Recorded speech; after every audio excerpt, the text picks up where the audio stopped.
Buongiorno everyone, still celebrating that win over West Brom yesterday. Man City game's just finished. They unfortunately won 1-0 there through to the next round. I'm going live in about 10 minutes, so we'll get this Southampton preview out the way. We've heard what Dan's had to say from the Saints View, the Southampton fan channel. He's a bit like us, isn't he, really? All up in the air, inconsistent teams. Difference being they've got a goal scorer, but Miguel Almiron, he's our goal scorer now, isn't he? Lovely stuff. They've got Danny Ings, they can bang them in, 15 plus this season for them. They've had some big wins, we've had some big wins. Thing is with Southampton, they're probably better against the teams around them. Southampton do have two records they will not be proud of this season. Both coming at St Mary's, the worst home record for wins and the most goals conceded. They've only won 1 in 4 in the last Premier League games, but the record being at St Mary's is they've lost 8 home games this year. And what hasn't helped the goal record was that 9-0 thrashing by Leicester City. So that game massively stitched them off. But Newcastle, they've got a shocking record on the South Coast. The last time they won there, but this is a good omen this week. The last time we won there, over 15 years ago. What happened this week over 15 years ago? Quarter-final for the first time since 2006. It was 2004, 2005. The last time we won at St Mary's. If you look at the record there, I mean, drew 0-0 last year, drew 2-2 the year before that, and then lost 3-1, lost 4-0, lost 4-0, lost 2-0, and then 1-2-1 in 2005 season thanks to an own goal in good old Stephen Carr. But, I mean, I don't know, is it a good time to play them? I mean, like I say, they're up and down. We're on a high, massive high after that West Brom game. Maybe not the way it finished. Obviously didn't finish on a bright note. We had to put the ball in the back of the net, made it 4 or 5, and absolutely, if the game had ended on the hour mark, yes, but let's be honest, they'll still be buzzing through the next round. There's still good celebrations at the full-time whistle at the Hawthorns last night. They should be full of confidence. Hopefully they didn't party too hard, like all of us. Yeah, getting carried away. They're professionals. Straight back on the bus afterwards, straight back home, back to the training ground tomorrow, and get the job done, lads. I mean, I'd be happy with a point, to be honest, down there. I think the big games for Newcastle this season are obviously the home ones against the likes of Aston Villa, Sheffield United, West Ham. Win those and we stay up. Literally 2-3 more wins, done.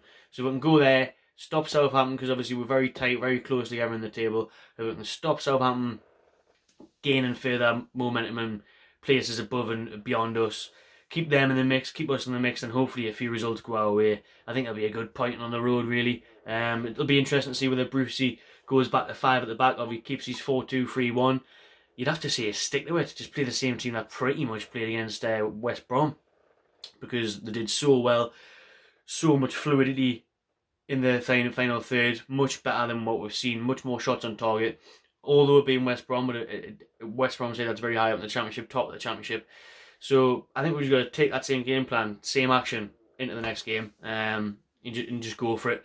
I wouldn't go there and try and pick up a 0-0 or a 1-1. Bollocks to that. Go there with the 4 at the back. Go there with the freedom of Lazaro, St Maximin, Almiron, and let them do what they do best and just get at teams. I'd probably mix it up in the middle of the park, like Sean Longstaff was letting me down a bit. I watched the full game back before, and he looked a bit better on telly than he did live, but he still wasted chances, wasted opportunities, lost the ball quite a few times, slow.